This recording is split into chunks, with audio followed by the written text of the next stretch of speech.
Viens avec moi si tu aimes le cinéma.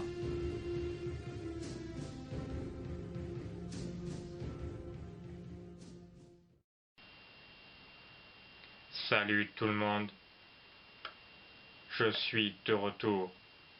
Et aujourd'hui, on va parler de... Trop chaud là-dedans. Aujourd'hui, on va parler du 5e volet de la saga Terminator, Terminator Genesis. Terminator Genesis. Avant tout, il faut que vous sachiez que je suis allé voir le film en VF parce que dans les petites villes du sud de la France, on n'a pas forcément le choix. Donc j'ai pas pu forcément apprécier les acteurs à leur juste valeur. En tout cas, Terminator Genesis commence sur les chapeaux de roue. Mais je vous conseille de revoir Terminator 1 et 2 avant de vous attaquer à celui-là, histoire de ne pas prendre le train en marche trop rapidement. Le générique est même pas terminé, qu'on est plongé direct dans le monde apocalyptique du futur, dans la guerre impitoyable entre les hommes et les machines.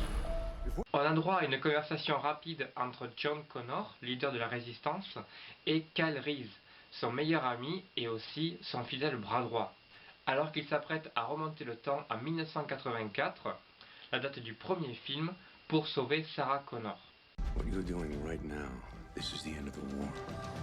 Et moi je me disais, bon d'accord, c'est une scène d'exposition rapide pour remettre rapidement les personnages dans leur contexte.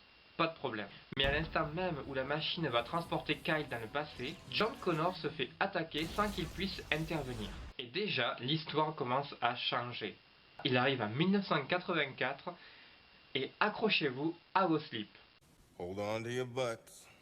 Le T-800 du premier Terminator, programmé pour tuer Sarah Connor en 1984, qui ressemble donc à Schwarzy jeune, se bastonne avec un autre T-800 qui est joué par Schwarzy vieux, qui lui veille sur la jeune Sarah Connor, qui est censé avoir l'âge de la Sarah Connor du premier Terminator, mais qui s'habille et se bat comme la Sarah Connor du Terminator 2. Et une fois le combat terminé, ils se font de nouveau attaquer par le T-1000 de Terminator 2, mais qui se trouve cette fois en 1984. Big wild kill in it is. What? Vous êtes toujours avec moi? Ok. Et tout ça en moins d'une demi-heure. Personnellement, à ce stade, j'ai adoré le film. Terminator Genesis parvient à la fois à nous remémorer les événements des premiers volets et à tracer son propre chemin à travers un scénario qui s'annonce déjà riche en rebondissements.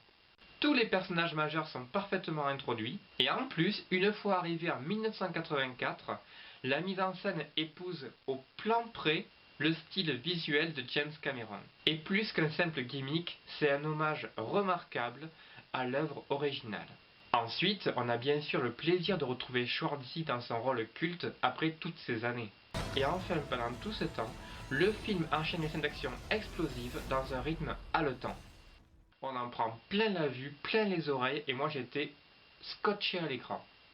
Surtout que le T-1000 est joué par Byung-Hun Lee, un acteur coréen génial que vous avez peut-être vu dans Le Bon, la Brute et le Cinglé ou A Bittersweet Life, et qui limite à la perfection la gestuelle froide et inquiétante de Robert Patrick dans Terminator 2. Là, j'étais aux anges en tant que spectateur et en tant que fan. Et puis, le T-1000 s'est fait buter. Ah, c'était pas lui le gros méchant. Bon, c'est pas grave, j'ai hâte de voir la suite. La suite. Par où commencer? Par le Terminator, bien sûr. C'est quand même pour lui qu'on va voir le film, non? Ah, ce bon vieux Schwarzy. Toujours fidèle au poste après toutes ces années dans le rôle culte qui a lancé sa carrière. Ici réduit à faire le comique de service entre deux dialogues d'exposition. Je suis vieux. Pas obsolète. Qu'il ne cesse de nous répéter. Oui, on a compris, c'est Schwarzy, c'est le Terminator, c'est une légende vivante. Mais légende ou pas, s'il essaie de s'offrir une seconde jeunesse, son jeu d'acteur, lui, a pris un sérieux coup de vieux. Je me suis souvent demandé si ce que je voyais à l'écran c'était bien Schwarzy ou des images de synthèse. Ça veut dire que les effets spéciaux sont réussis, certes, mais ça veut surtout dire qu'il aurait pu être remplacé par son double de cire de chez Madame Tussaud. Parfois, j'aurais pas vu la différence tellement il est inexpressif. Schwarzenegger actually posed as a wax statue at Madame Tussauds at Hollywood in Highland, and quite a few people didn't believe it was actually him. Thank you. À part les fois où il fait son sourire flippant, là, on sait que c'est lui. Quand j'y pense, à la base, c'est une référence à une scène coupée de Terminator 2. Et là, ils nous font au moins le coup 3 fois dans ce film. Franchement, si la scène avait été coupée à la base, c'était pour une bonne raison.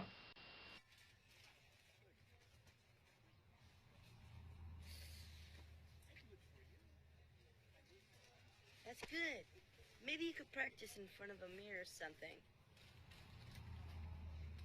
Du coup, cette fois, on a beau avoir affaire à un robot meurtrier extrêmement dangereux, difficile de prendre le personnage au sérieux. Moi, je vois surtout Schwarzy qui se la coule douce, en faisant l'andouille devant la caméra, en attendant d'encaisser un gros chèque sans faire beaucoup d'efforts. Alright. Easy money. Come on. Pour le reste du casting, je pourrais pas vraiment me prononcer parce que j'ai vu le film qu'en VF, et la version française est un carnage. Mais bon, on trouve d'abord Jai Courtney qui joue Kyle Reese, le héros du premier Terminator. Et comparé au Kyle Reese joué par Michael Biehn dans le premier Terminator, à la fois vaillant mais vulnérable, ce mec a le charisme d'une huître, il n'y a pas photo. Il n'apporte pas une once de crédibilité au personnage et se contente de débiter son texte en courant partout avec un flingue. On n'a jamais l'impression qu'il vient d'un monde dévasté et en guerre où il a dû lutter jour après jour pour sa survie. Et pendant tout le film, j'étais là, mais je le connais ce mec, dans quoi il a joué? Et je cherchais et je trouvais pas. Et tout d'un coup, paf, mais c'est bien sûr. C'est le fils de Bruce Willis dans Die Hard 5. C'est un gars qui a joué avec deux pointures du cinéma d'action en roue libre, qui font ce qu'ils peuvent pour retarder l'heure de la retraite. Et dans les deux cas, les films sont des nanars complètement débiles, qui ne font que dénaturer les sagas mythiques qui ont révolutionné le genre, avec un 5e volet dont on se serait très bien passé. Moi, c'est clair que si je vois son nom à l'affiche du prochain Stallone ou du prochain Van Damme, je vais même pas me fouler à me déplacer pour aller au cinéma. Ça m'économisera une place. Et puis il reste Emilia Clarke et Jason Clarke, aucun lien de parenté d'ailleurs. La mère des dragons et l'homme qui murmurait à l'oreille des singes. Elle joue Sarah Connor et lui, il joue son fils adulte. J'adore le fait que Clarke ressemble autant au John Connor de Terminator 2, mais si les deux acteurs font preuve d'un talent indéniable dans d'autres productions, ici leur performance m'a pas impressionné plus que ça. Mais je pense que le vrai problème du film vient surtout du script. Honnêtement et sans faire de spoiler, l'histoire aurait pu être excellente, parce que les rebondissements sont très bien amenés et qu'on reste, au départ, fidèle à l'univers sombre et dépressif créé par James Cameron. Par contre, les dialogues eux-mêmes me donnent des envies de meurtre.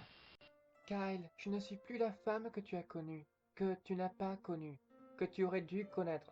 Enfin, tu comprends quoi? Mais enfin, Sarah, je te kiffe, moi. Je suis fou de toi. Tu es mon soleil, ma lune, mon ciel étoilé. Vous vous êtes accouplés. Ah, toi, la ramène pas, hein? Et arrête de sourire comme un con, tu m'énerves. Je vais pas m'étaler dessus longuement, mais les relations entre le trio de tête sont juste pathétiques. Comme Schwarzy joue maintenant le rôle du père protecteur de Sarah Connor et que Kyle est toujours amoureux d'elle, on a souvent des scènes de clash entre les deux qui frisent le n'importe quoi. Je veux dire, quand je regarde un film d'action et de science-fiction sur des combattants qui luttent dans une course contre la montre pour empêcher l'extermination de l'humanité et que j'ai l'impression de regarder Ben Stiller et De Niro s'engueuler dans Mon beau-père et moi, il y a vraiment un truc qui cloche. En même temps, quand on sait que le scénario a à moitié été écrit par Patrick Lussier, à qui on doit de véritables chefs-d'œuvre du 7e art tels que Dracula 2001 et Helldriver, eh ben ça m'étonne même pas quoi. Alors les scènes d'action sont plutôt chouettes, les effets spéciaux sont de belle facture, avec un côté organique qui rend les textures encore plus réalistes, et puis il y a bien quelques twists qui retiennent l'attention quand même. Mais malgré le déluge pyrotechnique et la bande de son explosive, moi j'avais déjà décroché au bout de la première heure. Si les deux volets réalisés par Cameron sont toujours aussi efficaces après toutes ces années, en dehors d'une maestria technique évidente bien sûr, c'est parce qu'on s'accroche vraiment aux personnages et qu'on ne perd jamais de vue la gravité de la situation. Le but c'est quand même de sauver l'humanité, pas d'aller à la boulangerie du coin acheter une baguette, sans blague. Et pourtant, là, tout le côté dramatique tombe à plat. La faute à des dialogues de série Z, des personnages mal écrits ou mal joués, et un scénario qui s'effiloche comme une vieille pelote. C'est triste à dire, mais ce nouveau Terminator est bourré d'idées géniales, mais extrêmement mal exploitées. Il m'a beaucoup fait penser à Matrix Reloaded. Une scène d'intro hallucinante et le reste du film qui se perd dans des discussions métaphysiques foireuses avec des personnages aussi expressifs qu'un lampadaire, mais qui avait pourtant le potentiel d'être un grand film de science-fiction. Encore une fois, mon avis ne vaut que pour la VF désastreuse, mais je pense pas qu'il soit bien meilleur que ça en version originale. En tout cas, si vous aimez les films d'action tordus sur les voyages dans le temps, je vous conseille de voir Looper avec Bruce Willis et Joseph Gordon-Levitt. Et à la place de Genesis, essayez plutôt Terminator Renaissance si c'est pas déjà fait. Parce que j'ai entendu beaucoup de critiques négatives sur le film, mais je pense que la plupart font suite à la colère qu'a piqué Christian Bale sur le plateau, ce qui a créé une mauvaise publicité. Perso, je trouve que les acteurs sont bons, l'histoire est intéressante, les scènes d'action explosent tout et la mythologie de la saga est bien respectée. Donc faites l'expérience par vous-même, je pense pas que vous serez déçus. Et puis Terminator Renaissance devait avoir une suite, mais à la place, on a Genesis, dont une suite est aussi prévue apparemment. Faut vraiment en vouloir pour s'y retrouver quand même. Mais bon, on peut toujours espérer un 6e volet qui fasse honneur au personnage, parce que si une machine, le Terminator, peut comprendre les émotions humaines, peut-être que le réalisateur d'un prochain Terminator le pourra aussi.